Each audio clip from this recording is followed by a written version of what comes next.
This is a kind of journalistic description of Truman's thinking from when he first learned about the bomb until the end of the war, and then I'll make some comments afterwards about how I see his thinking as being utilitarian, not completely utilitarian.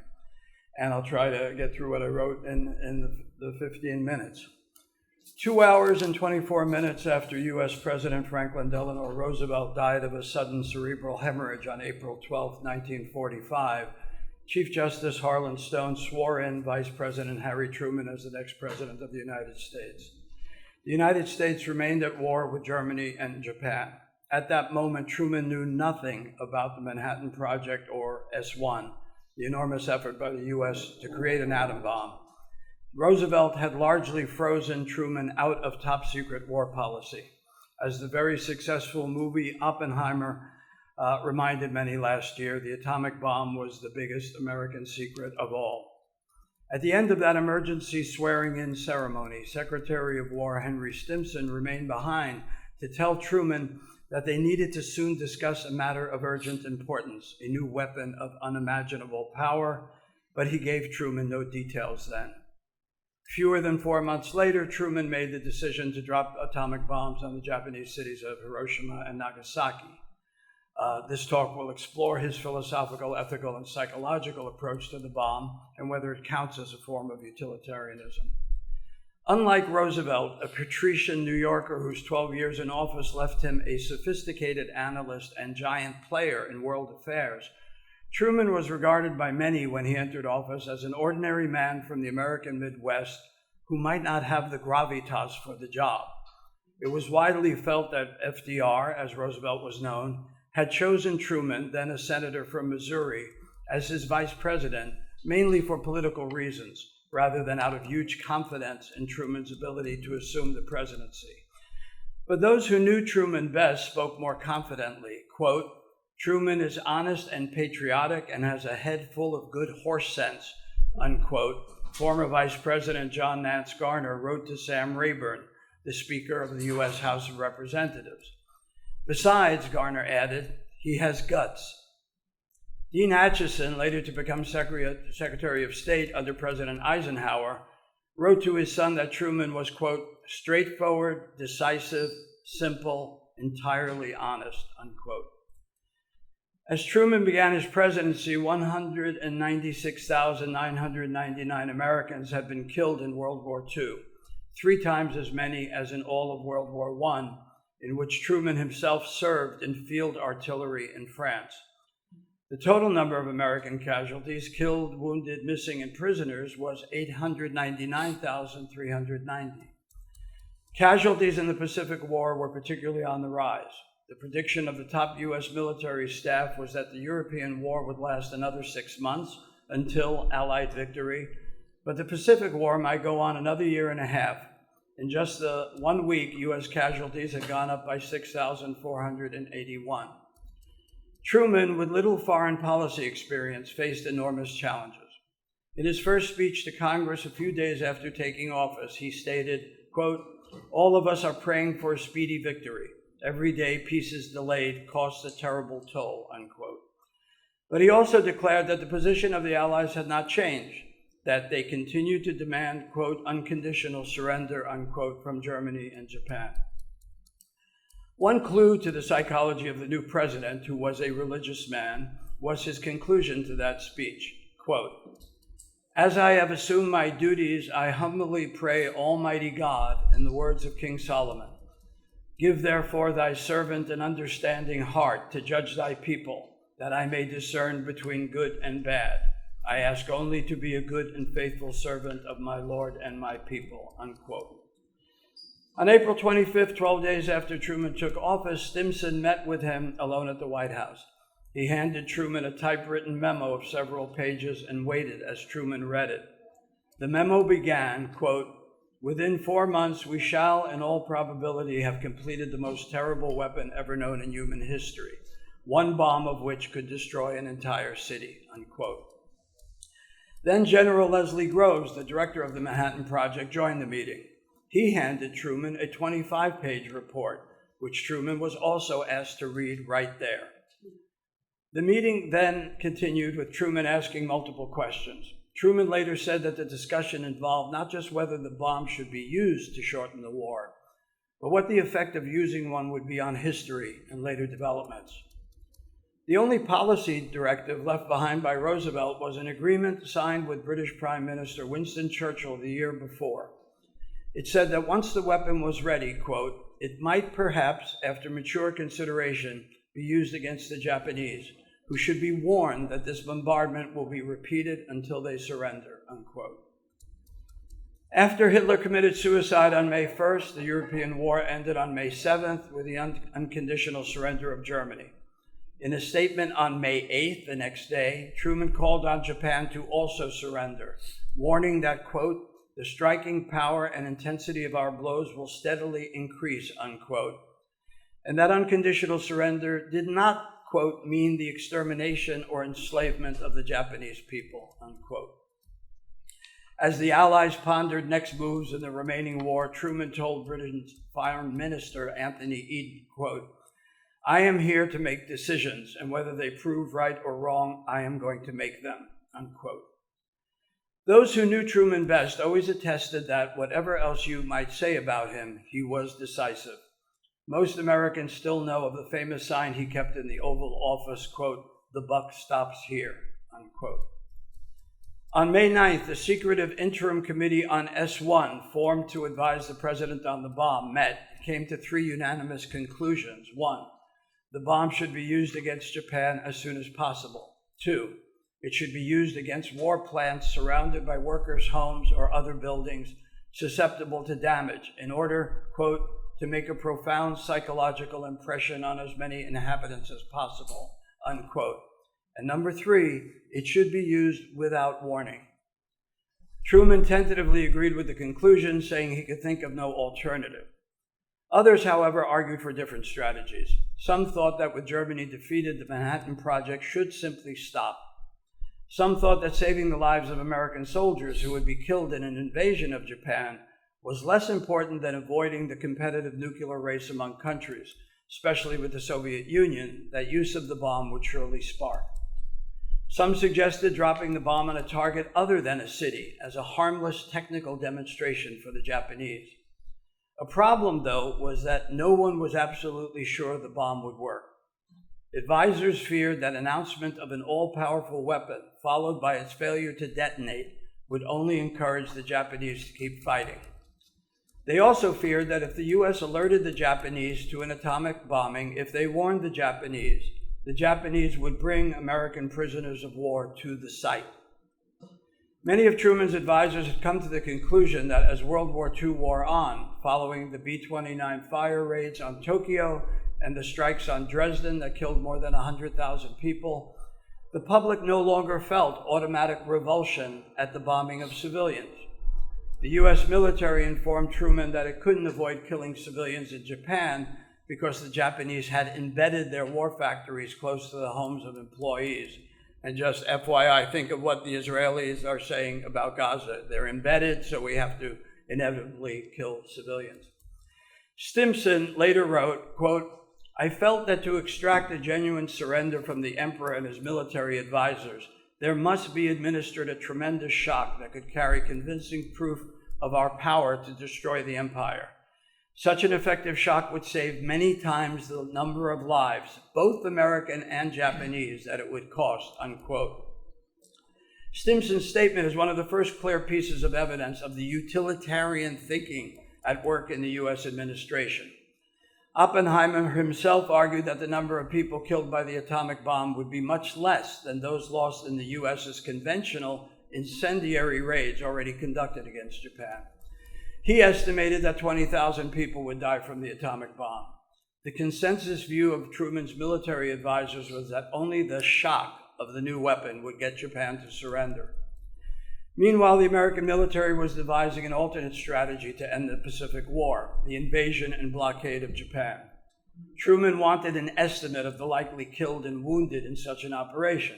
He made clear that it was his intention to make his decision with the purpose of economizing to the maximum extent the loss of American lives. Economy and the use of time and money, he also made clear, were comparatively unimportant. Quote, "I have to decide Japanese strategy," Truman wrote in his diary. "Shall we invade Japan proper, or shall we bomb and blockade?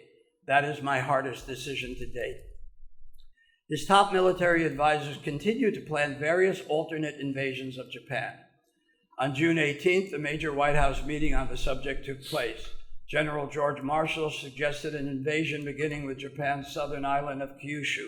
He estimated a loss of 31,000 U.S. troops in the first 30 days. Admiral Ernest King, Chief of Naval Operations, estimated that number at 41,000. Admiral Nimitz predicted 49,000 losses, 7,000 more than were lost at D-Day in the same amount of time. Another Pentagon plan envisioned an invasion of both southern and northern Kyushu, as well as Japan's main island of Honshu, and counted the cost at 220,000 casualties. General Thomas Handy, in a memo recommending peace with Japan, estimated the U.S. would save 500,000 to 1 million lives by avoiding any invasion. John McCloy argued that the U.S. should avoid an invasion, tell the Japanese about the bomb, describe surrender terms, and tell Japan that it could keep its emperor. Meanwhile, on the diplomatic front, Truman was heading to Berlin to meet with Churchill and Stalin. One Truman objective was for Stalin to commit to going to war against Japan now that the European war was over. American intelligence had long since broken Japanese codes and knew that the Japanese ambassador to Moscow, Naotake Sato, had told his boss, Japanese Foreign Minister Shigenori Togo, that Japan had no hope of keeping the Soviet Union out of the war, and if the emperor wanted the war ended, Japan must surrender. Togo, in turn, told Sato Japan would not surrender. Going to Berlin reinforced on Truman the enormous cost in lives from the European war. American and British bombing had killed some 50,000 Germans in Berlin, 5 times more than the Nazis killed in their Blitz of London. As he surveyed devastated Berlin on Wilhelmstrasse, once the main drag of Nazi power, Truman is reported to have said something that gives further insight into his psychology. Quote, "It's a terrible thing, but they brought it on themselves. That's what happens when a man overreaches himself," unquote, an apparent reference to Hitler. It was the same day, July 16th, at 1:29 p.m. Berlin time, that the first explosion of an atomic bomb in history in the remote New Mexico desert had been a success. Stimson quickly informed Truman. Meanwhile, Truman had obtained Stalin's commitment at Potsdam to go to war with Japan.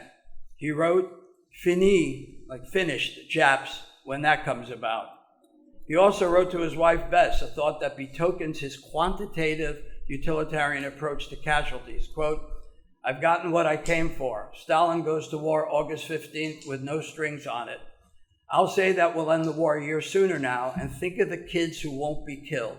That is the important thing." He added the following to his wife: "Believe Japs will fold up before Russia comes in. I am sure they will when Manhattan appears over their homeland." About Manhattan, the bomb. The prospect of the Soviet Union joining forces with the U.S. against Japan raises the question of whether Truman might have waited to see whether Japan would have surrendered when faced with both the U.S. and Soviet Union as opponents. Yet it must also be taken into account that, according to historians, Truman felt Stalin had not kept multiple promises he made to FDR at Yalta. In his discussions with Churchill at Potsdam, Churchill later recounted, Truman spoke of, quote, "the terrible responsibilities upon him in regard to unlimited effusion of American blood," unquote. When Truman invited Generals Eisenhower and Bradley to lunch in late July, Bradley thought Truman had already decided to use the bomb. Eisenhower, the supreme Allied commander who had won the European war, opposed use of the bomb, believing Japan was already defeated and that America should not be the first to use such a terrible weapon. But Truman did not ask his opinion. In his diary, it's clear that Truman thought of the bomb would end the Pacific War almost instantly. He later wrote that all his chief advisors at Potsdam agreed the bomb should be used. Quote, "I asked General Marshall what it would cost in lives to land on the Tokyo plain and other places in Japan. It was his opinion that such an invasion would cost at a minimum 250,000 American casualties. And a stark utilitarian fact confronted Truman. The number of American battle casualties in just the first 3 months of Truman's presidency was almost half of all American casualties over 3 years of the Pacific War. In other words, that battle was becoming bloodier and bloodier as U.S. troops edged closer to Japan and the Japanese fought back fiercely. No Japanese unit had ever surrendered. In addition, hatred of the Japanese and their war behavior had reached a fever pitch in the U.S. and the U.S. administration. Pearl Harbor had come amid peace talks between the U.S. and Japan, and Japanese troops had massacred American prisoners of war, in one case burning 140 prisoners of war alive on the Philippine island of Palawan. A widely published photo showed a Japanese officer about to behead a blindfolded American flyer, a prisoner of war, on his knees with his hands tied behind his back. In deciding to use the bomb, I mention those because clearly there was an aspect of vengeance and retribution, an eye for an eye, in addition to the utilitarian thinking. In deciding to use the bomb, Truman, who had fought with ground troops in World War I and knew the grittiness of infantry combat, anticipated horrific losses from an invasion. It occurred to me, he said months later, that 250,000 of the flower of our young manhood were worth a couple of Japanese cities, and I still think that they were, and they are. Another thought emerged, a political thought you might say, another thought emerged. If hundreds of thousands of Americans died in an invasion of Japan, and the American public learned later that the U.S. had a weapon that could have ended the war earlier, without that sacrifice, but didn't use it, there would be hell to pay for American leaders. In late July, it came time to decide how to use the bomb. Stimson urged that Kyoto be spared because it was a shrine of Japanese art and culture. Truman agreed. Hiroshima, the southern headquarters and depot of Japan's homeland army, would be the first target. By July 3rd, decisions began to be related just to the weather in the window of opportunity from August 1st to August 10th. Truman wrote later, quote, "The final decision of where and when to use the atomic bomb was up to me. Let there be no mistake about it. I regarded the bomb as a military weapon and never had any doubt that it should be used. The top military advisors to the president recommended its use, and when I talked to Churchill, he unhesitatingly told me that he favored the use of the atomic bomb if it might aid ending the war." In his diary on July 25th, Truman wrote, quote, "This weapon is to be used against Japan between now and August 10th. I have told the Secretary of War, Mr. Stimson, to use it so that military objectives and soldiers and sailors are the target and not women and children. Even if the Japs are savages, ruthless, merciless, and fanatic, we as the leader of the world for the common welfare cannot drop this terrible bomb on the old capital or the new. He and I are in accord. The target will be a purely military one, and we will issue a warning statement asking the Japs to surrender and save lives. I'm sure they will not do that, but we will have given them a chance." On July 26, Truman, in conjunction with new British Prime Minister Clement Attlee and Chinese General Chiang Kai-shek, a lot of people forget that Chiang Kai-shek, Attlee, the Australians, all were involved in this decision, issued the Potsdam Declaration. It sought to assure the Japanese that if they surrendered, they would be treated humanely and their nation not destroyed. Once a, quote, peacefully inclined, unquote, government was freely elected, occupation forces would withdraw. The document requested the, quote, unconditional surrender, unquote, of the Japanese military, not the Japanese nation. If Japan did not surrender, quote, prompt and utter destruction, close quote, would ensue. American planes dropped millions of leaflets over Tokyo and other Japanese cities with a Japanese translation of the declaration. The Japanese, however, declined to surrender. On August 5th, the U.S. dropped the first atomic bomb on Hiroshima. The estimate later was that it had killed around 80,000 people instantly, 10,000 of whom were Japanese soldiers, and another 60,000 days later. But there was still no sign of surrender by Japan. On August 9th, Soviet troops crossed into Manchuria, Stalin keeping his promise, and the US dropped the second atomic bomb on Nagasaki, killing 70,000. Many have wondered about Truman's decision to drop the second bomb. In fact, there was no meeting to decide dropping the second bomb. The decision had been made as part of the Hiroshima decision, that the US would continue to drop such bombs in the absence of a Japanese surrender until Japan surrendered. The issue when to do so was simply a weather issue. After the dropping of the second bomb, as Truman waited for a response from Japan, he wrote a reply to Senator Richard Russell of Georgia, who had urged a continued fierce assault on Japan. This is Truman. I know that Japan is a terribly cruel and uncivilized nation in warfare, but I can't bring myself to believe that because they are beasts, we should ourselves act in the same manner. For myself, I certainly regret the necessity of wiping out whole populations because of the pig-headedness of the leaders of a nation. And for your information, I'm not going to do it unless it's absolutely necessary. It is my opinion that after the Russians enter into the war, the Japanese will shortly fold up. My object, again, his psychology, is to save as many American lives as possible, but I also have a human feeling for the women and children of Japan. In a radio address about the results of the Potsdam Conference, Truman also spoke to the American people. This is in part what he said. I realize the tragic significance of the atomic bomb. Its production and use were not lightly undertaken by this government, but we knew that our enemies were on the search for it. We won the race of discovery against the Germans.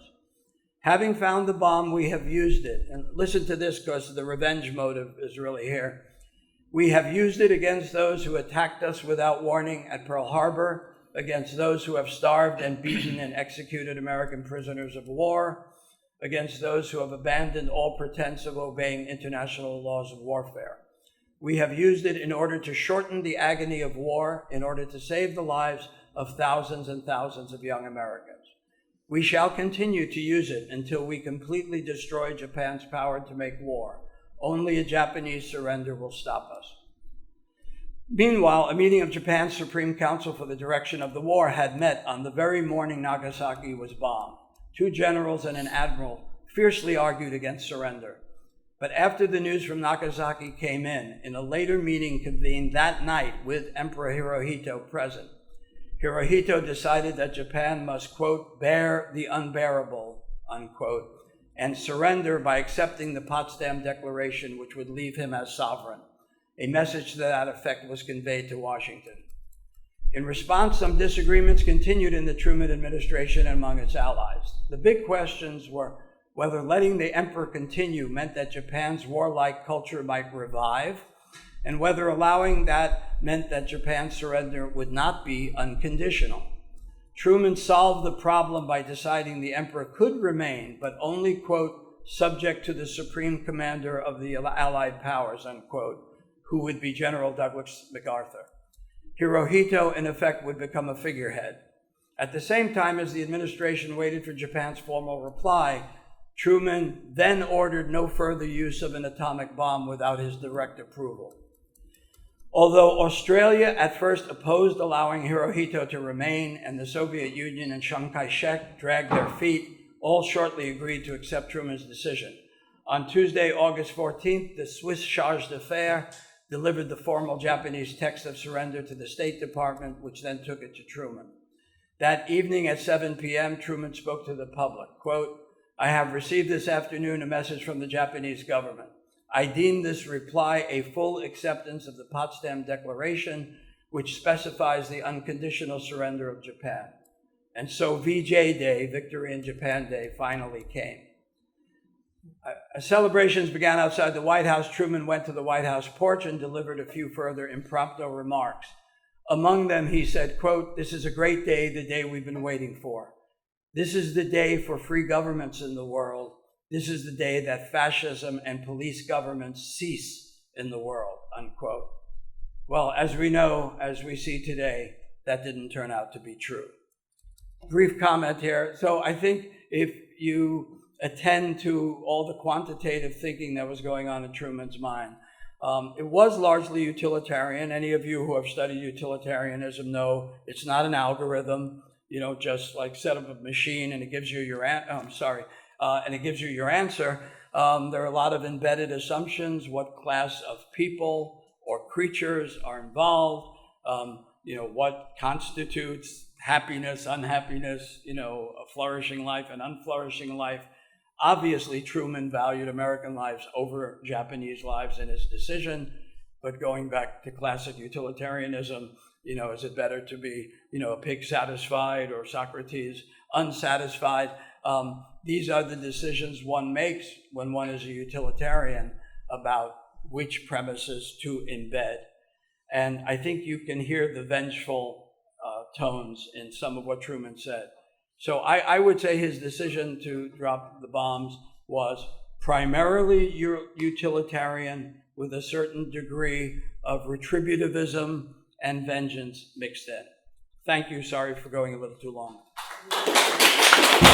If the Japanese hadn't surrendered, why not 3, 4, 5? If they had surrendered? If they hadn't surrendered. Why not 3 bomb, 4 bomb, 5 bomb? Had the US government more bombs? Yeah, well, the answer is, the factual answer is that the US had only one atomic bomb left. Yeah, so they could have dropped one more and then they were basically out of ammunition. Very impressed by your account.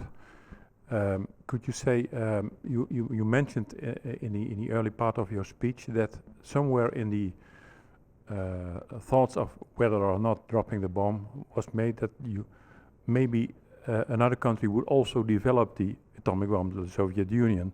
Was that in any way later a part of the considerations they made? Were they aware of the fact that if they dropped this weapon, they would probably become other countries who also would develop that? And how does that relate to utilitarian considerations, if you can? So we do know a lot about that, and if you saw the movie Oppenheimer, some of that is in the movie. So at first, the Truman administration thought Stalin did not know about the bomb, but as everyone learned afterwards, there was I think his name was Klaus Fuchs. They had a spy in the Manhattan Project, and Stalin was not surprised when he learned about it. Also, the Soviets were going after the bomb. Germans have been going after the bomb, and so on. So the expectation was that and it was discussed, to answer your question, it was discussed, what is the consequence for future competition about nuclear weapons? Some of the people who opposed using the bomb, including major physicists and so on, that was their position. Let's not do it because there will be a nuclear arms race. But the prevailing decision by Truman was there was going to be a nuclear arms race anyway. And as a little bit of a coda to this, many of you probably know, then there was this second race for the H-bomb, in the next 4 or 5 years. And interestingly, Oppenheimer then opposed that. Oppenheimer did not think the US could go to the H-bomb, but it was understood that the Soviets were also going for the H-bomb. And the argument that won out finally was that if the Soviets are going for the H-bomb, we have to go for the H-bomb. And so basically the arms race continued. What do you think we should learn from what you have presented to us? What lesson should we learn from this? Just one lesson, alluding to your talk, is that, the common sense of a leader in a country like the United States had better be in line with the common sense of the people as is best, understood.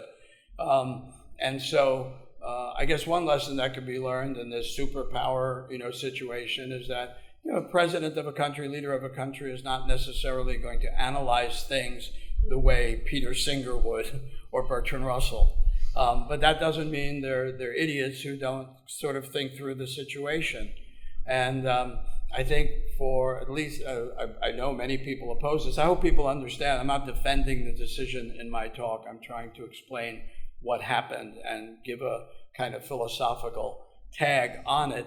But I think Truman and the officials in the Truman administration did think that the American public would support this. You know, I mentioned that little aspect. Suppose they didn't use it and 250,000 of Americans died, and then it came out later that they could have ended the war, you know, sooner.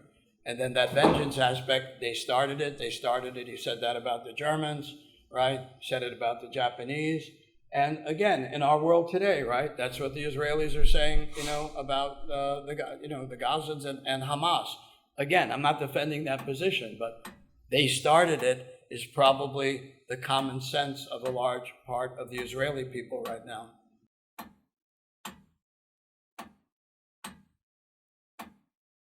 I now hand the mic over to Stephen, who will speak to us now on Bertrand Russell and Karl Jaspers on nuclear weapons.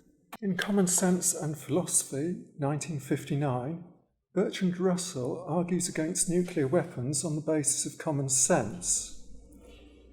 In The Atom Bomb and the Future of Mankind, 1958, Karl Jaspers argues against nuclear weapons explicitly not on the basis of common sense, but of reason and philosophy.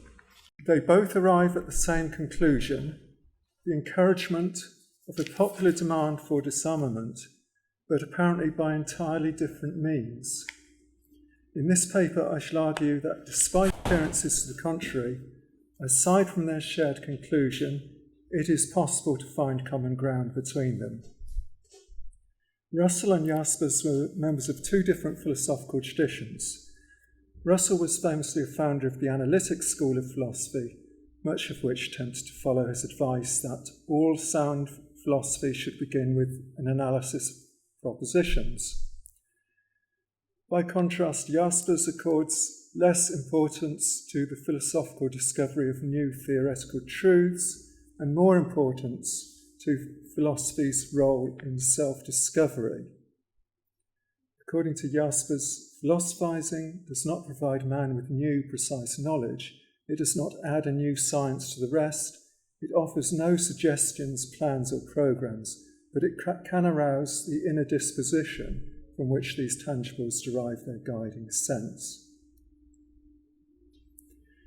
In general, the continental tradition, as compared to the analytic tradition, would be more willing to acknowledge that philosophy might play a role in self-discovery, either individual self-discovery or of discovery of the human condition. By contrast, self-discovery does not seem to play any role in Russell's philosophy. Moreover, Russell seems to have been completely unaware that Jaspers had written a book that called for the abolition of nuclear weapons, not from a common sense point of view, but from a philosophical point of view. That ignorance is unsurprising in that when Russell and Jaspers published their arguments, the gap between analytical and continental traditions was at its widest. But this makes the search for common ground between them all the more interesting. And it's also been of interest in that to the current day, the relationship between common sense and philosophy remains vague, to say the least. It's common to hear talk of common sense trumping reason or common sense trumping philosophy, or vice versa. I shall argue that to think of either one as a trump card is mistaken. Philosophy and common sense are not necessarily in conflict. Now, on to Russell in particular. In The Problems of Philosophy, Russell suggests that philosophy is of value to everyone as a protection from the prejudices of common sense. For the man who has no tincture of philosophy goes through life imprisoned in the prejudices derived from common sense, from the habitual beliefs of his age or of his nation, and from convictions which have grown up in his mind without the cooperation or consent of his deliberate reason. And yet in later life, after he'd given up philosophy in favour of journalism, he's happy to portray himself as a spokesperson for common sense. He seems in practice to have agreed with Marx on this point. Philosophy has hitherto only sought to describe the world, but the point is to change it. And to that end, he was prepared to speak on behalf of common sense. In his stance on nuclear weapons, he believed that common sense coincided with reason, but he was adamant that he was not doing philosophy. For his journalism was to do with ethics. In summary, philosophy and common sense were for Russell entirely different, and he argued against nuclear weapons using common sense, attempting to stir an answer in common sense on the part of his readers. Now, Jasper's tactic was entirely different. Whereas Russell argues that each of us should listen to and cultivate the inner voice of common sense, which in this instance he sees as coinciding with reason, Jaspers argues that each one of us should listen to and cultivate reason, like philosophers. Only in this way can there be any hope for the future. If we were all to become more reasonable, that is to say more philosophical, there might be more chance of the political situation becoming more amenable to reason. Jaspers argues that in the threat to our very existence, we must re-examine our very essence, of which our most precious resource is reason. Reason is more than the sum of acts of clear thinking, he says. These acts rather spring from a life-carrying basic mood, and it is this mood we call reason. He admits that political change of the sort that can avoid self-destruction cannot be effected by just one person, and yet it can only begin at the level of each individual exercising their reason in the company of others. Only in this way can we become more reasonable, more philosophical. To be reasonable seems for Jaspers to be almost synonymous with being philosophical. Only by this radical change is there any hope that catastrophe might be averted. There is no easier way, for to the question, what am I to do, no practical instructions are available, only answers that will illuminate demands which everyone must make upon himself. I must, for example, learn to know my own will. I must trust in the possibility of freedom. I must change my life so as to be capable of unreserved communication. I must learn to make my own choices, and must realise my purpose. Saving the life of mankind cannot be attained as a purpose, only as a result. In these ways, reason will be able to flourish, and we might be able to avoid catastrophe. He is careful to claim that we will not succeed in avoiding self-destruction, but he has no doubt that reason is our best hope of avoiding it. So, Russell speaks on behalf of common sense, Jaspers speaks on behalf of philosophy. So what does Jaspers say about common sense? Like Russell, Jaspers views common sense as essentially a substitute for reason. He discusses it under the heading Substitutes for Reason in chapter 15 of the book, alongside political realism and religion. Although he admits that common sense can be pervaded by reason, that is to say there are instances in which it can be reasonable, still, except under the most stable of conditions, it is liable to mislead us. When common sense is pervaded by reason, it protects us from general principles, which, though correct, are destructive in application, being abstract and blind to reality, says Jaspers. Nonetheless, it is essentially a substitute for philosophical reason, and he argues that it can take two forms. Either it acts as a court of last resort, or it transforms itself into an authority, a path, a signpost. There is common ground with Russell in that both are mistrustful of common sense, in that they see it as fundamentally unphilosophical and unreasonable. And yet both admit that there are times when common sense is pervaded by reason. For that reason, In order to change the world, when away from epistemology and metaphysics, Russell is prepared to speak on behalf of common sense, but Jaspers is not. Jaspers prefers to speak on behalf of philosophy. That is the essential difference between them. Against Jaspers, I would argue that although it is common to think of common sense as a substitute for reason, it is in fact no more nor less than the cautionary or conservative aspect of reason. According to John Coates, it is like the loyal opposition in parliamentary democracies, annoying in its constant criticism and in the inertia it adds to the intellectual enterprise, yet important over the long haul in catching unnoticed error.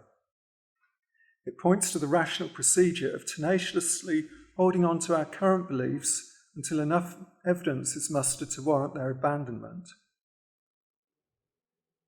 Nor does it, as Jaspers believed, protect us from general principles which, though correct, are destructive in application, being abstract and blind to reality.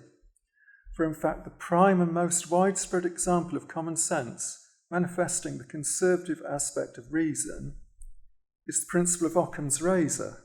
If then the principle of Occam's razor is pervaded with common sense, it is difficult to argue that common sense is fundamentally unphilosophical and unreasonable. And I think it's worth thinking about Occam's razor and the relationship between philosophy and common sense, because it's very difficult to say that Occam's razor, to put that in the camp of either one or the other. It seems to be an example of both. Jaspers' categorization of common sense into two forms is also mistaken, I would say. He says it's either a court of last resort or it's a guide to action. But for example, if common sense dictates that I stop a small child from picking up a smouldering firework, thereby preserving the peaceful status quo, my common sense is both a guide to action and a court of last resort that orders me what to do, for there is no time for debate. In this example, common sense is as invaluable as the virtue of conformity in the army and navy. I suspect that the most widely agreed examples of common sense would be those in which common sense is both a course of action and a court of last resort. None of which is to deny that common sense is often abused. Common sense is often abused in question-begging arguments. Possibly the most famous example is Common Sense, by the pamphlet written by Thomas Paine, arguing for American independence under the heading of common sense. Well, it's been pointed out that wasn't actually common sense until you read the pamphlet and agreed with its conclusion, presumably. So there's something of the conclusion in its original premise.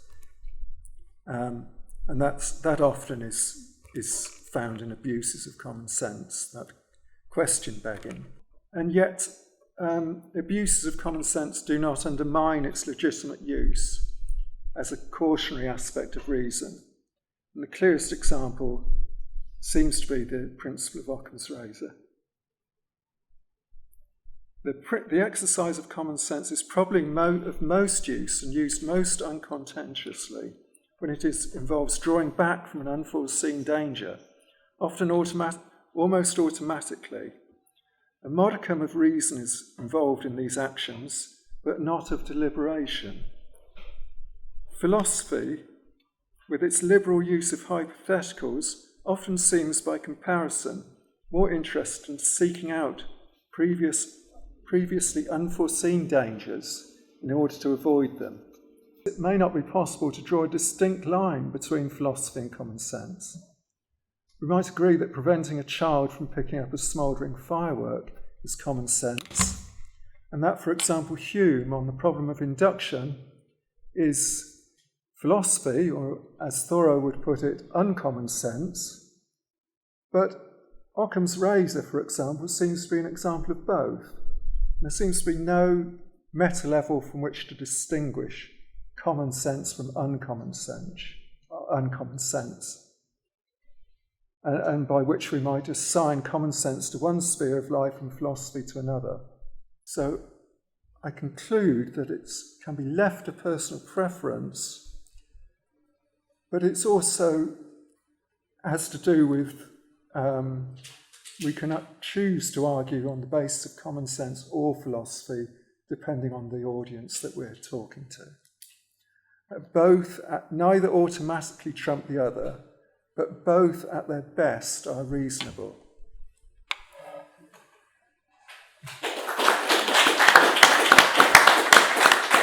I'm especially interested in the issue of common sense and Russell, because the thing is this, I'm a bit intrigued by Russell's, in the early years after 1945, pleading for using the atomic bomb against the Soviet. So I was asking myself this when I listened to your talk.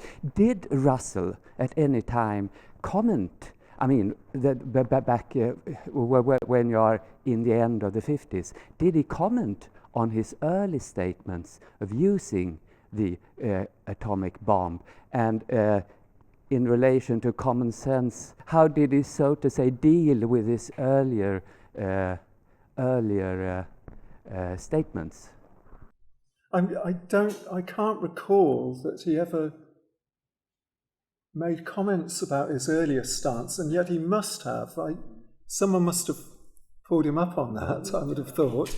I haven't found much, if any, examples of Russell talking about common sense, theorising about common sense. The only example I found was that example from The Problems of Philosophy, 1912, where he's saying philosophy can save you from common sense.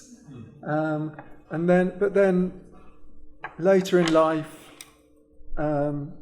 when his focus is mainly on journalism, he completely embraces common sense, and you get references to common sense coming up again and again in these popular books. And there's an introduction by Michael Foot to one of these books, and he says, the later Russell is such a good writer because you can rely on him to talk on behalf of common sense so well. Two questions concerning this interesting parallel.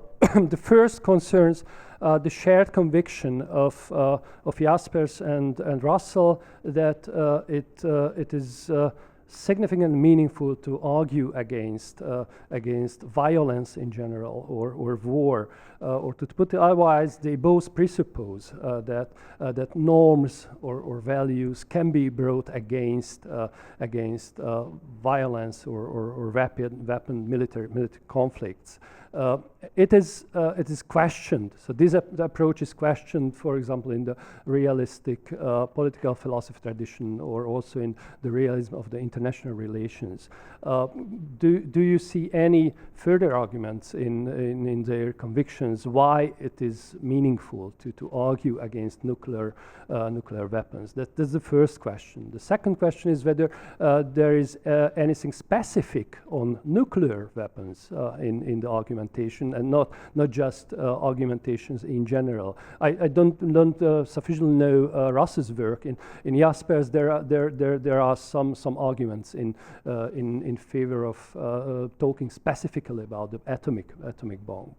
Russell, like Jaspers, was specifically aiming his arguments against nuclear weapons because of their potential for destruction, and that he's arguing that this is a potential that is beyond our rational capacity to control. And the first question, what is the most fundamental objection in Russell?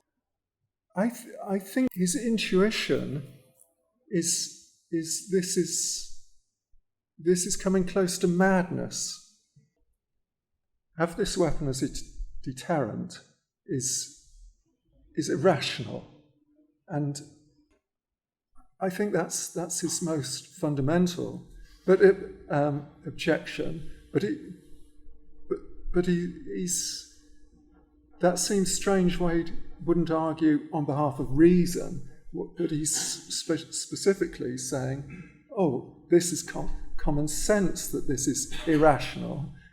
But then that sort of backs my argument that you cannot make such a clear-cut distinction between common sense arguments and arguments on behalf of reason. What is, to put it in the field, what is common sense for Putin, for instance, is different than what is common sense for Biden or whomever else. So what is common sense is an open question, I wonder. And I think the same with different rationalities. I mean, if we are trying to find a universal rationality, that's one thing. But we're in the brink of two major wars with nuclear weapons involved. For instance, in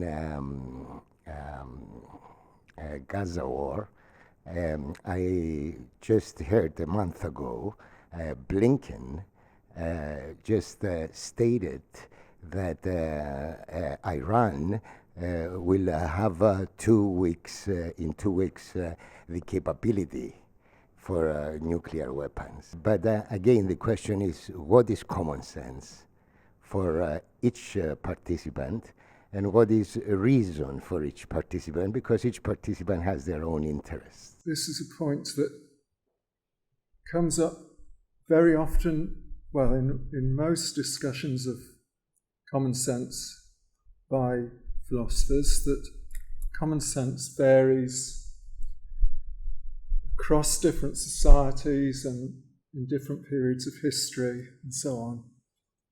And what is common sense for Putin might not be common sense for the American president, for example. We cannot rely on common sense to be the trump card or the common grounds that we find. It's neither the trump card that we can play, nor is it rolling out some common ground which we can both step onto. I used to be someone who thought philosophy trumps common sense all the time, until I started thinking about the principle of Occam's razor, to be honest. But you are absolutely right that we cannot rely on common sense being the same in one society to another society. And yet, we shouldn't decide that a priori. We have to discuss things to find out where, if there is a bit of common sense shared between us, that can only be decided in discussion.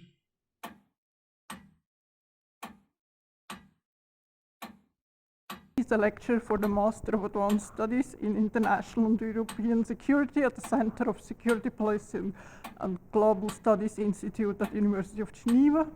He's a board member of 3 research centers at the University of Zurich, namely the one for ethics, the one for human rights, and the one for international and comparative studies. In my talk, I will turn more to the present and I try to be more forward-looking when it comes to nuclear weapons. It's quite a different scenario, because what we have today is a status quo that is mad in the literal sense of mutually assured destruction between several nuclear superpowers. But also this experience with nuclear weapons has been reflected in philosophy and in theory of international relations, somehow also positively by people like Joseph Nye and Kenneth Waltz and others. And I want to speak to that. And maybe, connecting with what has been said about utilitarianism, I think my proposal when I talk about the supranationalization of nuclear weapons is one that tries to deal with the philosophy of risk, but from a more deontological point of view, stressing that we have duties of care precisely when we cannot calculate, when the numbers are not so clear, when the risk assessment is uncertain, and there are unknowns involved. Then we still have we can get philosophical guidance from deontology by proposing duties of care, and my idea to flesh out the duty of care when dealing with nuclear weapons would be supranationalization of stored nuclear weapons.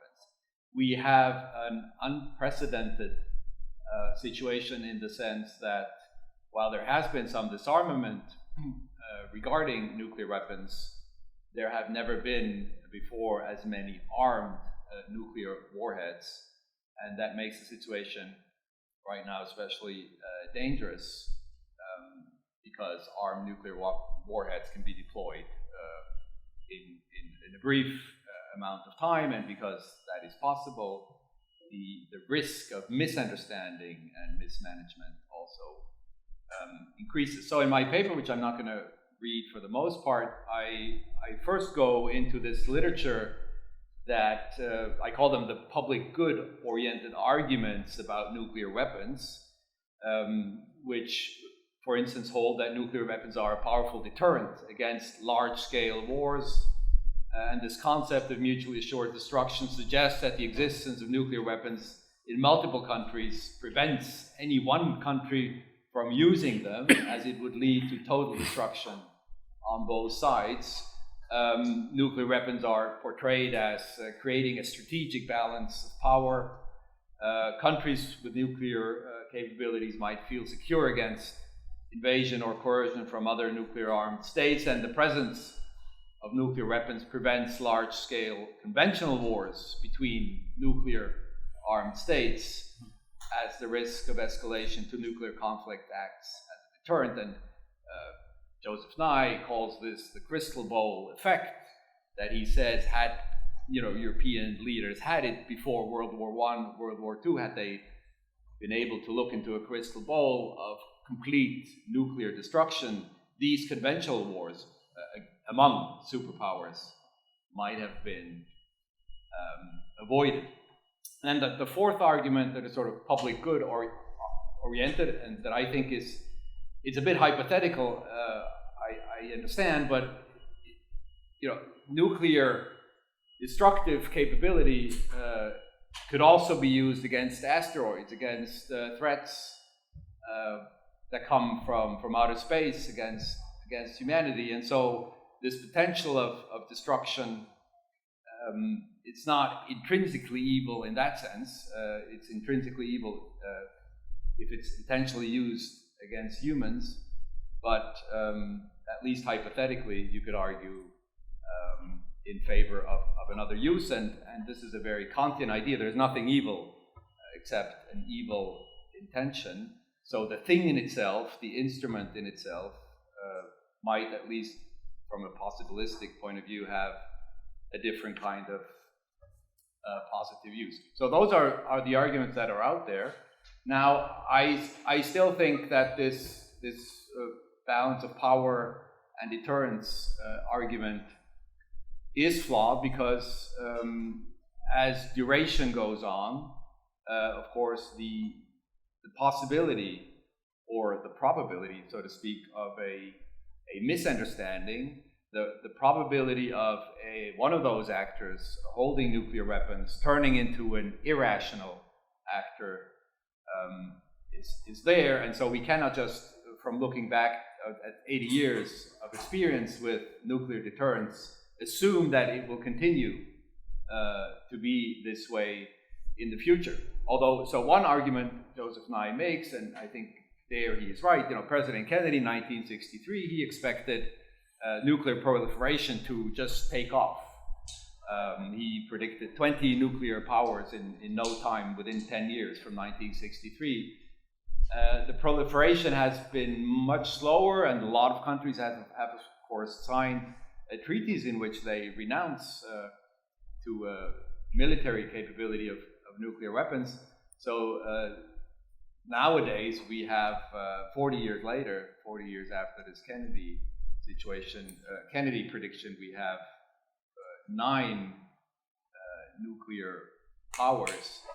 But I think it's not just a question of proliferation of numbers of states holding nuclear weapons. The other risk assessment one needs to make is duration.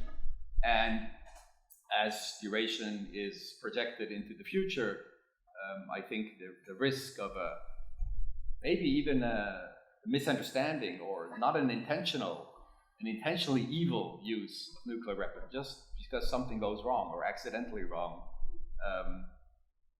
is there and increases over time. And so I think one has to say more in the analysis about this crystal ball argument. And what of course strikes the eye in the argument is the fact that nuclear weapons are justified in their existence in view of avoiding unacceptable use.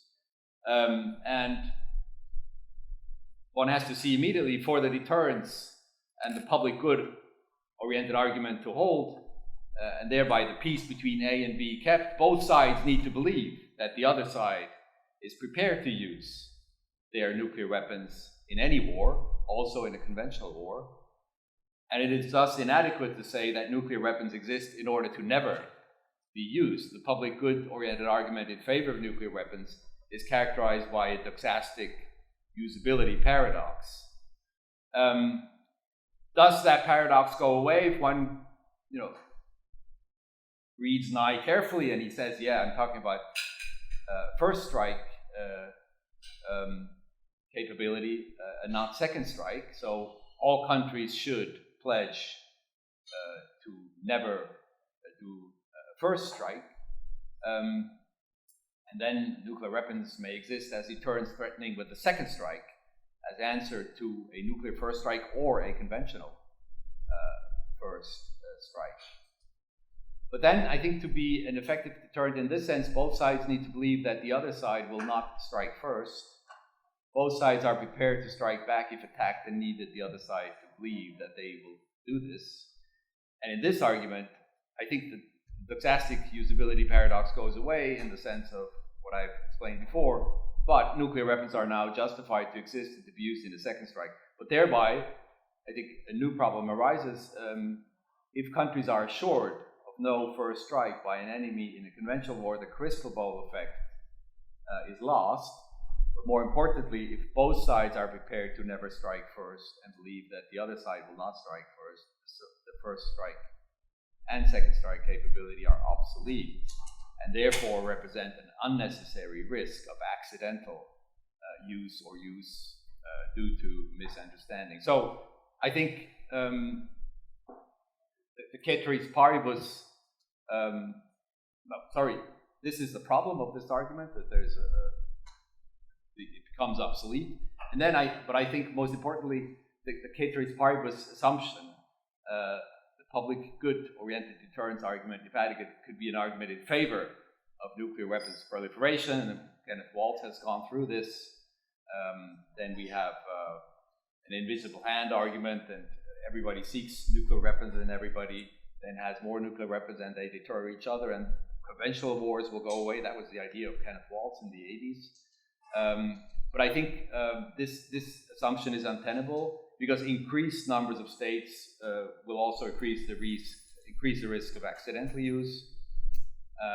So there's a problem there. And then what I've already said, the duration argument.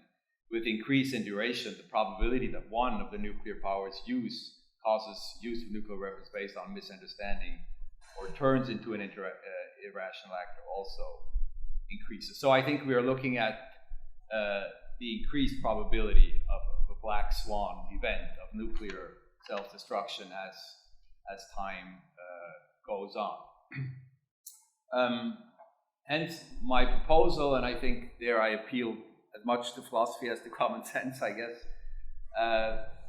is there can be an argument for a duty of care, an absolute duty of care, when it comes to putting nuclear weapons under a supranational authority, and also from keeping them deployed. So not even the supranational authority should, of course, have armed nuclear warheads, but only stored warheads or enriched uranium and R&D of nuclear weapons capacity. And I think the actual treaty we have and the Atomic Agency is a far cry from this, because we still have nuclear powers that actually have armed nuclear weapons, and as many as never before. And so when I say supernationalization, I reconnect with the Schuman Plan. The European production of coal and steel was put under a supranational authority after World War II to avoid the possibility of any of those countries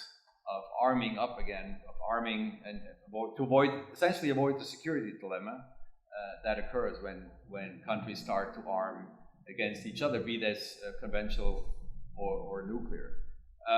And I think the downside of this, of course, people like Joseph Nye would argue against this proposal, because it would make the crystal ball effect and nuclear deterrence go away. But as I have argued, I think the duty of care imposes to deal with the future great risk of an accidental use or of the security dilemma getting out of control. And therefore, I think this duty of care to supranationalize the weapons can be defended, and it can also be defended against the fourth argument that I mentioned.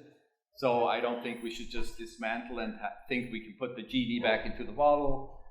Nuclear weapons will be out there, but this destructive power would be stored in view of any kind of future use against an asteroid or something like that, where there is no human or animal or any sensitive being suffering involved. And there I see a positive use, and so I think my proposal could accommodate also this counter argument. Thank you very much.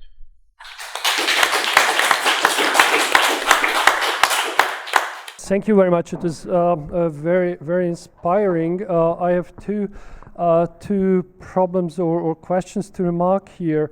First, one of your arguments against nuclear weapons was that it brings inevitable an uncertain risk assessment with itself. But here I have the impression that any uncertainty concerning possible risks does not eliminate the security dilemma, which is usually addressed in international relations. So if a country is afraid or somehow anxious about potential military power and even nuclear power of neighbors or other countries, then it simply will not matter whether there are uncertainties connected to nuclear weapons. So that's the first point. And the second point concerning your idea that nuclear weapons should be put under supranational or international control, whatever,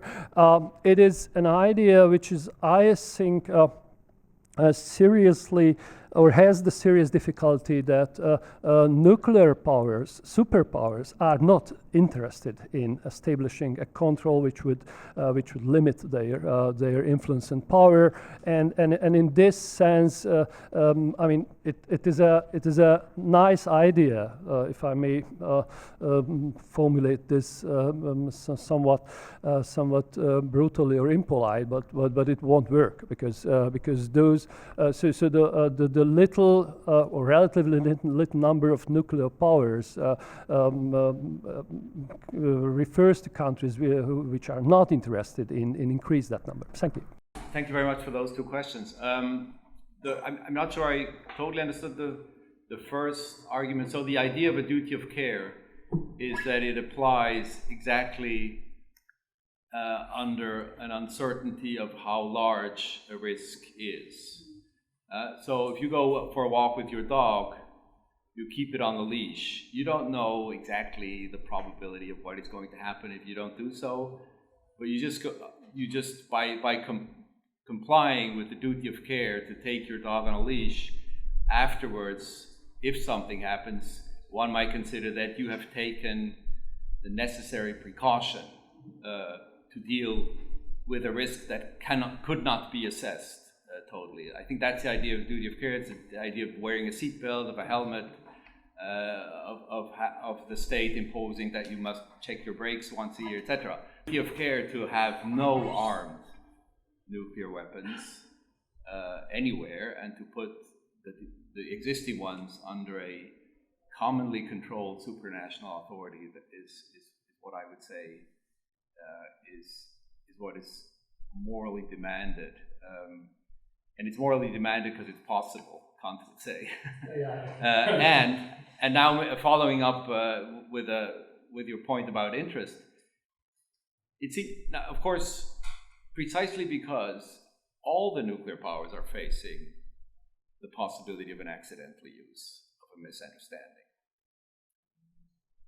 I would say it is also in their interest to avoid this accidental use. Just like it's in everybody's interest.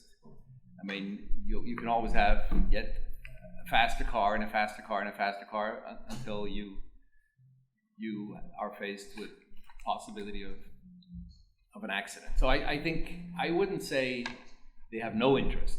I agree with you, they have other interests that are conflicting with this interest. But I think the interest of avoiding a nuclear showdown based on a stupid misunderstanding, or based on the fact that one of those actors is going to turn into an irrational actor, which you never know of the other side, because now they all assume of each other that they are sort of rational, and that's how the deterrence argument works.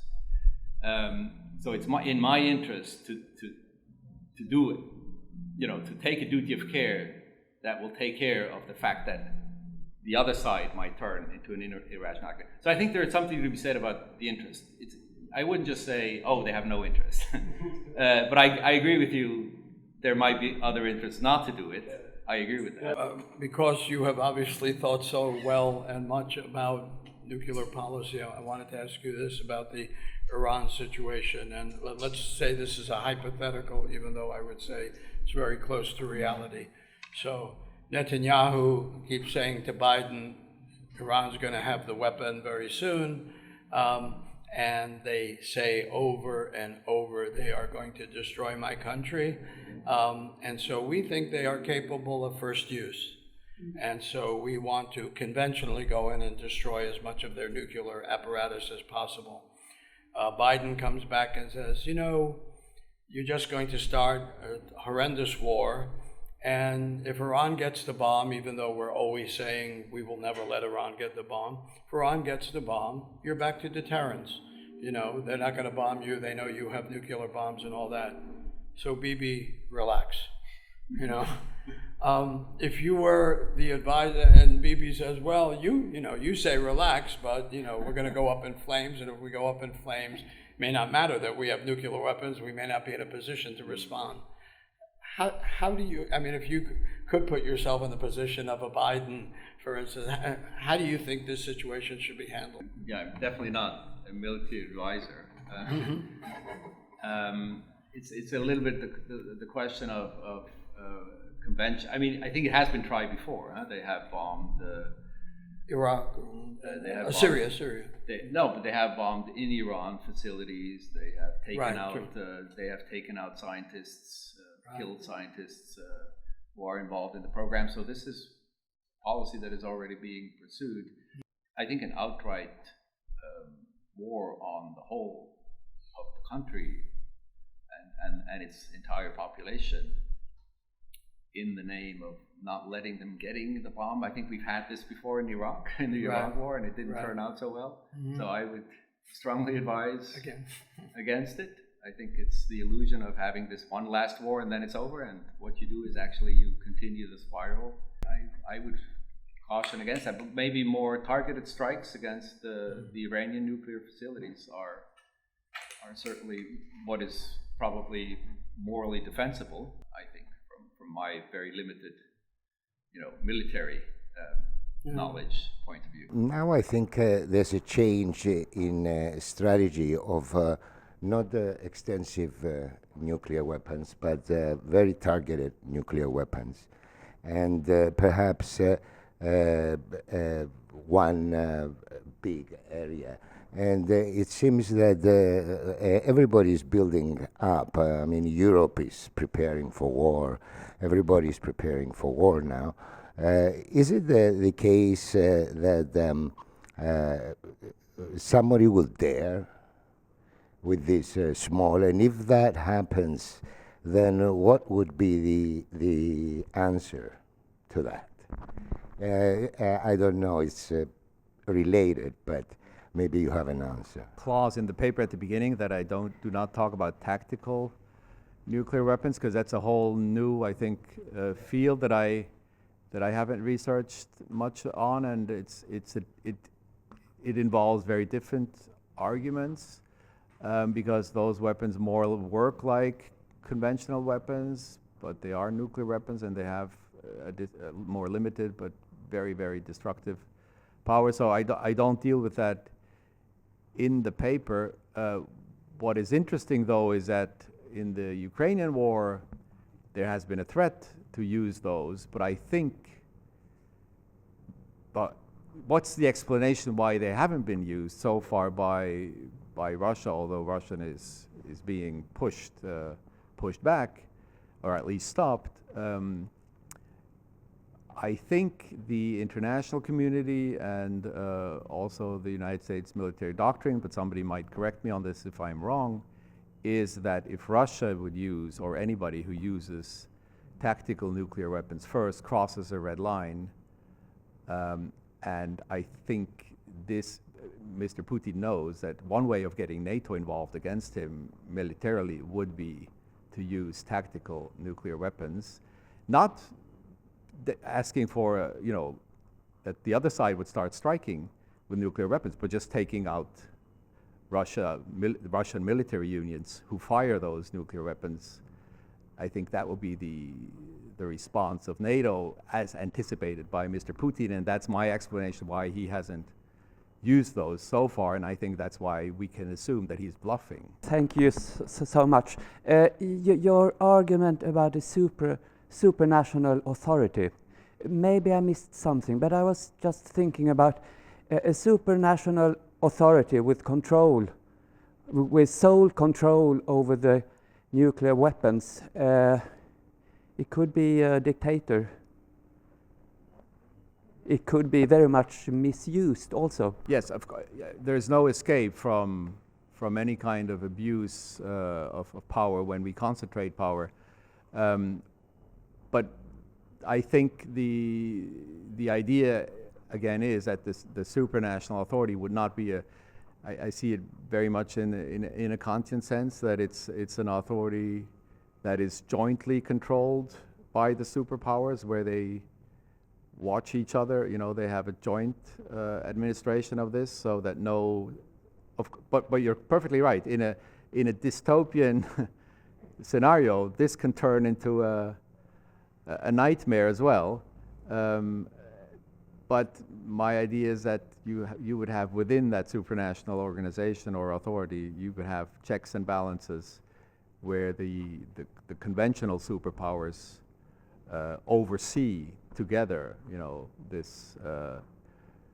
this weaponry, so that no side can start abusing it again. But again, I very much recall what Kant and Jasper said, that none of this will work without an ethical progress, confidence building measures, civilizational, non-military civilizational progress. But also what we have learned from the European Union integration project is that this confidence building measure of creating the European Union of coal and steel, that was a basis for a lot of then cooperation in the European Union, in which, 200 years ago, had you looked at those powers, you would never have thought that they would be able for this kind of civilizational progress. And I don't see any reason why, China, Japan, the U.S., whoever, the Russian, cannot engage in such a progress. I hope the regression before that doesn't have to be too extreme before we learn that before they all learn that they can do this. But I think you're perfectly right. There is a risk in the supranationalization as well. I totally agree. So we have to deal with that risk with as much checks and balances as possible.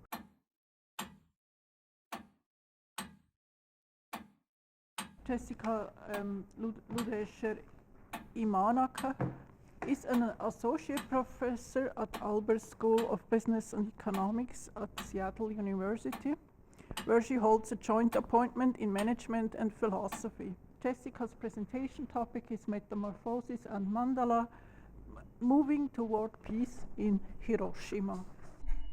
Thank you for being here. This heavy, intense topic at this hour of the day. We have 20 minutes to discuss peace, and hopefully some time afterwards to talk more. So I'm going to read you just a fragment of my paper, longer paper. Before I begin, I'd like you to take a moment to call to mind your own relationship to Hiroshima and Nagasaki. So when and what did you first learn about these bombings? And what emotions and existential states do these events evoke in you today, right here, right now, and in this moment? And what are your moral intuitions and basic attitudes? Just take a moment to think about those things.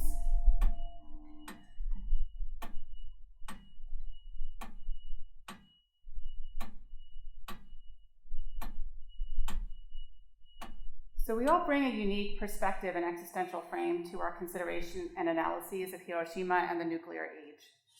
A guiding assumption of this presentation is that all of these vantage points exist significantly in the matrix of our collective reality, and as such, demand serious and respectful reckoning, which is not the same as adopting an uncritical relativism. In listening to me, you're entitled to know my basic attitudes. So I unapologetically admit that my moral intuition is that the bombings are unjustified. I've held this view for almost 40 years, since my early childhood.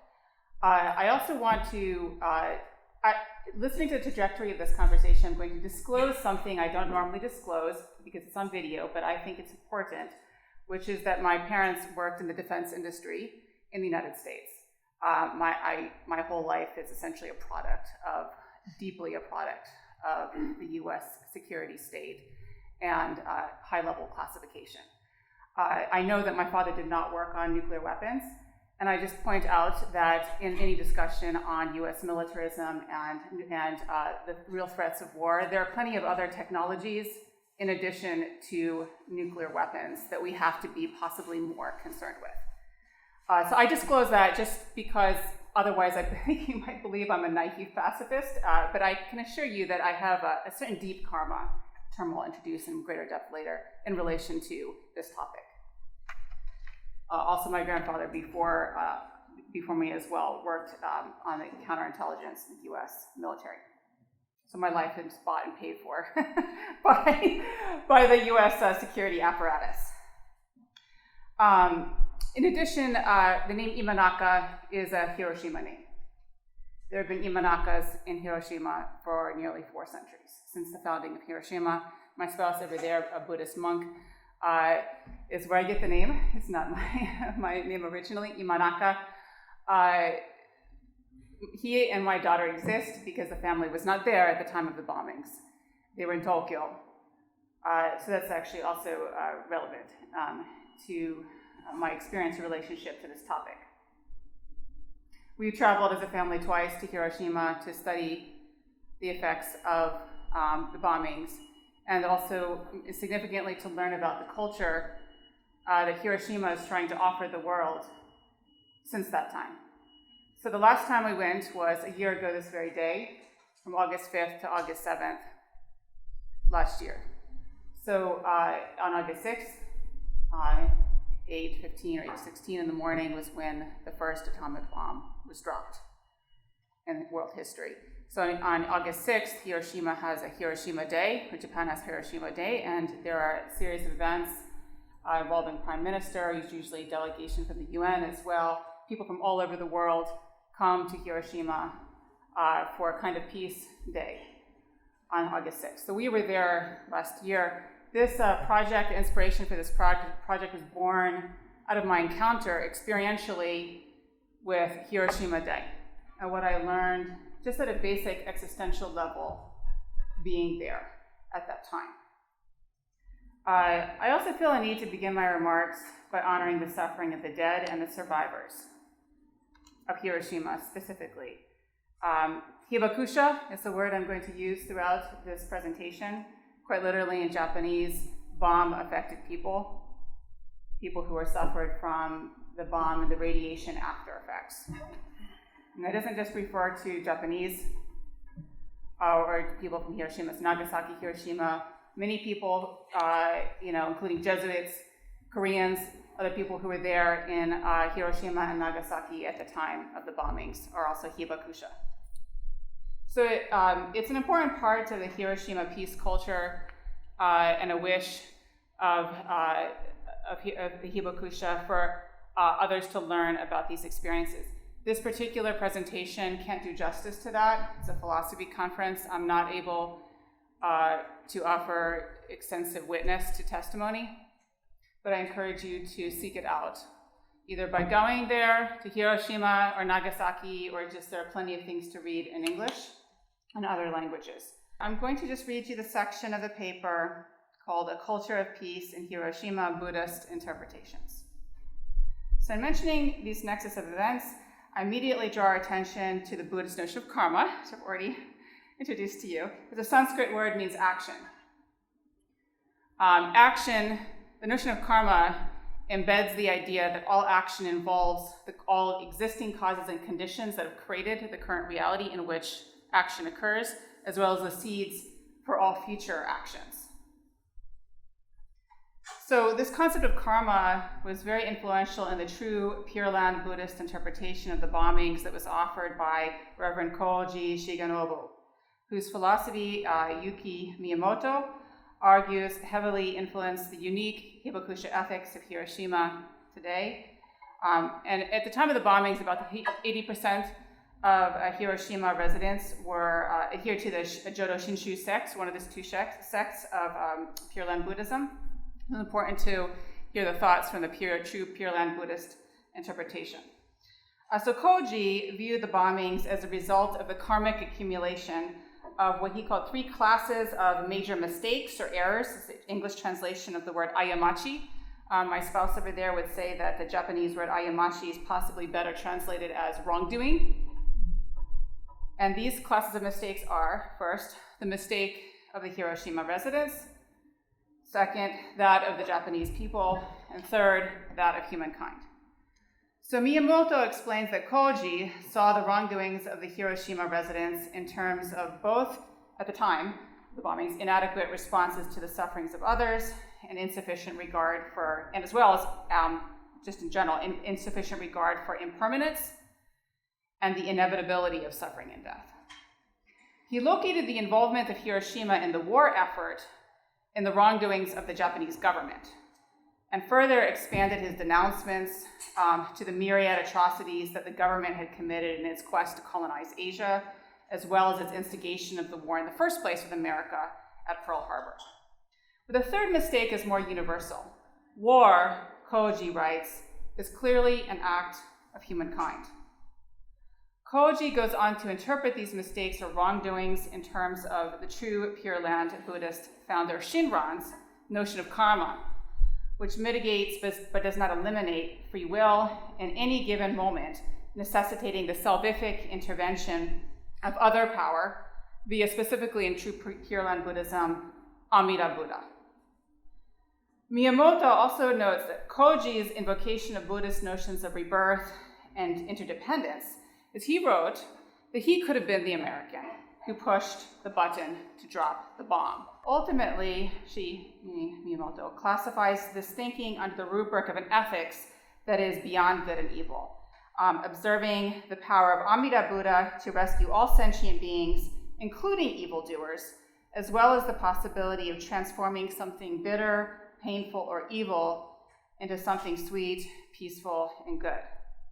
And so this last conception of transformation will be critical to the Shingon Vajrayana Buddhist interpretation I'm going to offer you shortly in the notions of metamorphosis and mandala that orient this paper. All right, so the larger project of Miyamoto's work is to trace the development of and articulate the contours of a unique Hibakusha ethics. She sums up the aspiration of this ethics in the creation of an inclusive community of memory that seeks to commemorate the bombings in a way that goes beyond the borders of a particular ethnic group and strives to incorporate the entirety of humankind. The community seeks to include all of humanity who are to remember the bombings so as never to repeat them. What is more, this community is to foster peace broadly beyond the objective of abolishing nuclear weapons, reaching across boundaries, theme of our conference here, that otherwise divide people and engender conflict, boundaries and borders, creating this conflict in the first place. So this unique ethical vision has been evolving since the late 1940s, when Hiroshima got designated by the new Japanese constitution as a peace memorial city, dedicated to the perpetual work of fostering lasting world peace.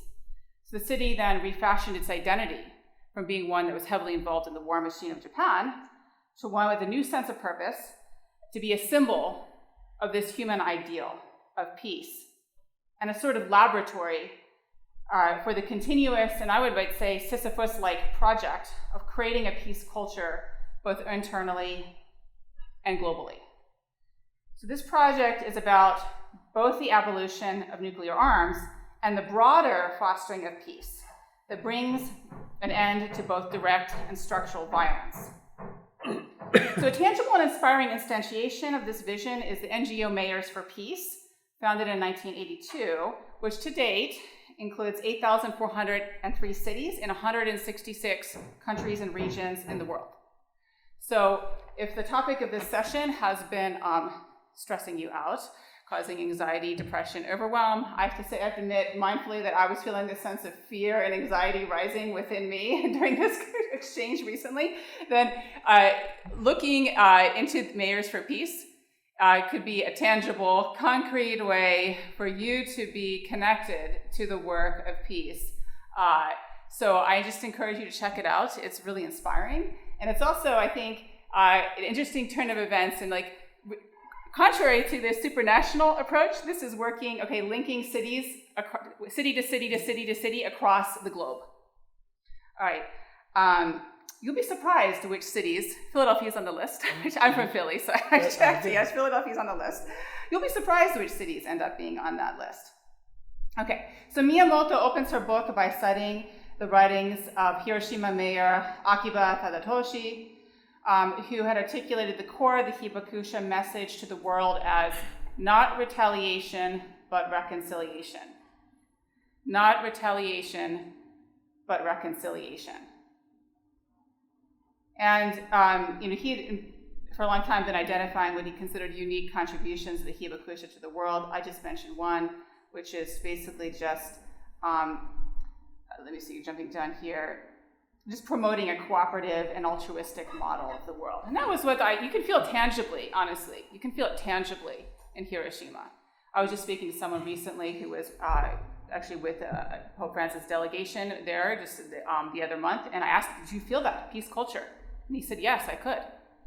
So I really encourage you to visit Hiroshima someday. But this philosophy isn't new. It's really been evolving since the 1940s. So Mayor Hamai Shinzo, right, sums up the philosophy of peace as grounded in self-reflection, modesty, tolerance, and firm determination with an orientation towards responsibility and self-critique. In Miyamoto's book, she argues that this unique Hibakusha ethics is drawing its strength and its inspiration from both true Pure Land Buddhism and also Roman Catholicism, which was prevalent in Nagasaki, but also a little bit in Hiroshima. So Pedro Arrupe, who is considered the second founder of the Society of Jesus and reorienting the society towards a faith that does justice, was in Hiroshima at the time, or just outside Hiroshima at the time of the bombings. So it heavily influenced his entire thinking of the mission of the Jesuits to be oriented towards justice in the world. I'm going to turn, briefly to another Buddhist approach here, which is ours. And there's a mandala. This is passed around. I don't know if you can find this handout. You would take it. Okay. So since Hiroshima's being is now oriented towards a unique confluence of historical commemoration and enlightened futuristic activities, we can see that something unique is happening in the space of temporality regarding the city's ethics. It's from this angle that we offer an intervention from Shingon esoteric Vajrayana Buddhism. So I'm the author of this paper, but I've also been informed by the work of accompanying my spouse, who is a Buddhist monk in this tradition, and learning from him. All right. So from the vantage point of Shingon Buddhism, which utilizes various methods to rapidly transform karma, the true Pure Land interpretations of Koji need to be nuanced. Vajrayana would argue that the turn towards support from Buddhas, or we'd add bodhisattvas, myo-os, as well as others, we place more emphasis on individual efforts in following the bodhisattva pathway. And a part of these efforts involves the realization of one's being as interconnected with all other beings, and the realization of one's ultimate nature as Buddhahood. These are views held widely across Buddhism. So awakening to this fundamental reality that underlies the apparent reality of individuation and separateness necessitates a sense of connectedness to beings entrapped in miserable cycles of wrongdoing, who are also in their essence and ultimate potential Buddhas, meaning enlightened or awakened beings. And so no image, I think, encapsulates this map of reality better than the matrix mandala, which I just distributed, or Mother's Womb mandala. All right, it's not this laminated, which, okay, I understand it's not a sustainable choice, but from our standpoint, mandala, like sutra, has sacred quality, so it's not the kind of thing that you just crinkle up and toss in recycling. So that's why it's presented here in this form for you. You can take it home or share with someone else or give it back. Okay, so this mandala exhibits the inclusion of demonic beings as inextricable children of the universe who are destined to become bodhisattvas. And the idea of rebirth facilitates the notion that all beings will one day realize their Buddhahood, even if it takes billions of lifetimes. However, the Vajrayana, which is the diamond weapon vehicle of Buddhism, enables rapid, sudden, and instantaneous enlightenment with its many techniques for transformation and metamorphosis. So from this frame of thinking, we approach Hiroshima as a unique place within the universal mandala of reality, whereby demons can be rapidly transformed into deities. This is not at all to concur with Koji's contrite emphasis on Japanese wrongdoing, but more so his recognition of the entanglement of all of humanity in the wrongdoings of war and all that perpetuates it. So what is essential in encountering the demon, whoever or whatever it might be, is to regard it as, ultimately speaking, a Buddha. Just as Shingon Buddhism prays for the flourishing of each year's epidemic, it's been doing this for, 1,200 years or so as a practice, in the way that Reverend Imanaka over there has dubbed the COVID-19 pandemic a sort of god. Other evils equally have the status of potentially metamorphosing into gods that might actually be beneficent to human life. So the ultimate source and energy for these transmutations lies in compassion. Compassion, which is the universal force of all that is good in life. Compassion can only be realized through non-selfishness. And non-selfishness arises from awareness of one's real nature as co-determined and interdependent. A Buddha, just as the ultimate nature of the universe is Buddhahood. And the only time in which we have to exercise this force is the present, that we mindfully enter in continuity with the past and future, both of which are continually changing through our present interventions. It's in the present moment that we find the commemoration, construction, or reconstruction of the past, or the forgetting of history, as well as the seeds, or in the Sanskrit word is bija, conditioning future realities. And yet there is, in this tradition, there is no end, destiny, final realization, or eschaton in which all becomes perfect. The Bodhisattva pathway is a commitment to perpetually re-enter the matrix of suffering that is the world, to which the universe is always giving birth. Demons and gods who metamorphose in a continual dance within the eternal mandala. So perfection of wisdom just is embracing this moment in time in which we strive to become and foster the becoming of others as Buddhas, accepting simultaneously our failure and wrongdoings and theirs with compassion for all time.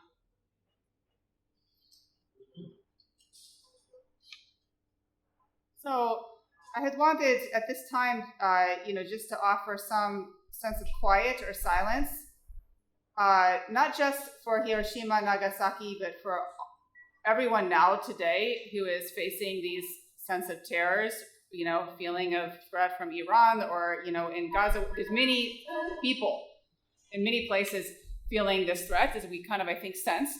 And I just want to make some kind of a moment before we enter into discussion, just to kind of honor that difficulty. So I'll just say I'll hold the space for a second before asking Ruth to open for further discussion.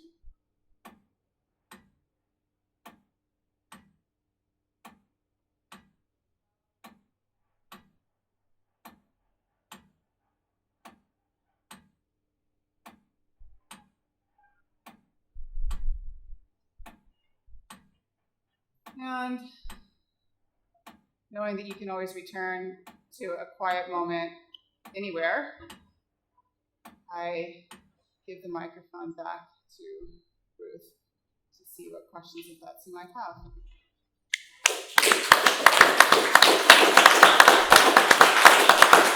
If I understood you well, you try to make clear to us how in Japanese Buddhism the Japanese tried in their way to deal with the consequences of the war and how to deal with other religions in Japan to do the same, let's say.